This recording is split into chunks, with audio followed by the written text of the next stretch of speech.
Break બાદ સ્વાગત। આગળ વાત ભાવનગરની કરીએ। ભાવનગરમાં અસામાજિક તત્વો બેફામ બન્યા છે, ત્યારે મહત્વનું છે કે અસામાજિક તત્વોના ઘરે પોલીસ દ્વારા ચેકિંગ પણ હાથ ધરવામાં આવ્યું। પોલીસ દ્વારા અસામાજિક તત્વોની યાદી તૈયાર કરવામાં આવી છે, ત્યારે ભાવનગર પોલીસ દ્વારા સરપ્રાઇઝ ચેકિંગ પણ હાથ ધરવામાં આવ્યું છે। પીજીવીસીએલની કામગીરી કરવામાં આવી છે, ત્યારે પીજીવીસીએલની ટીમને સાથે રાખીને વીજ કનેક્શન પણ કાપી નાખવામાં આવ્યું, ત્યારે ગેરકાયદેસર વીજ કનેક્શન દૂર કરવાની કામગીરી હાથ ધરવામાં આવી છે। વધુ માહિતી મેળવીએ। સંવાદદાતા મયુર દવે જોડાયા છે આપણી સાથે।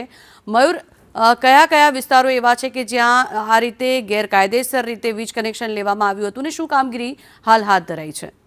જી જંગના ચોક્કસથી વાત કરીએ તો જે રીતે રાજ્યમાં જે અસામાજિક તત્વો સામે કડક કાર્યવાહીના જે આદેશો આપવામાં આવ્યા છે તેને લઈને ભાવનગર પોલીસે પણ અસામાજિક તત્વોના જે લિસ્ટ બનાવ્યું હતું, લિસ્ટના આધારે છે તેના ઘરે તપાસની કામગીરી છે તે હાથ ધરવામાં આવી છે। ભાવનગર શહેરના બે ડિવિઝનો કહી શકાય કે નીલમબાગ પોલીસ મથક અને ઘોઘા રોડ પોલીસ મથકનો જે હદ વિસ્તાર આવે છે તેમાં અસામાજિક તત્વોની જે યાદી છે તે તૈયાર કરવામાં આવી છે અને આ યાદીને લઈને જે અસામાજિક તત્વો છે તેમના ઘરે ભાવનગર પોલીસે સરપ્રાઇઝ છે તે વિઝિટ હાથ ધરવામાં આવી છે। આ સરપ્રાઇઝ વિઝિટમાં કહી શકાય કે જે રીતે ગેરકાયદેસર બાંધકામ હોય અથવા પીજીવીસીએલ વીજ કનેક્શન છે તે ગેરકાયદેસર લેવામાં આવ્યું છે સહિતની કામગીરી છે તે તપાસવામાં આવી હતી। એટલે કહી શકાય છે કે થોડા દિવસ પહેલા નીલમબાગ પોલીસ વિસ્તારમાં 5 જેટલા અસામાજિક તત્વોના ઘર ઉપર બુલડોઝર પર ફેરવવામાં આવ્યું હતું। જી આભાર મયુર સમગ્ર માહિતી બદલ।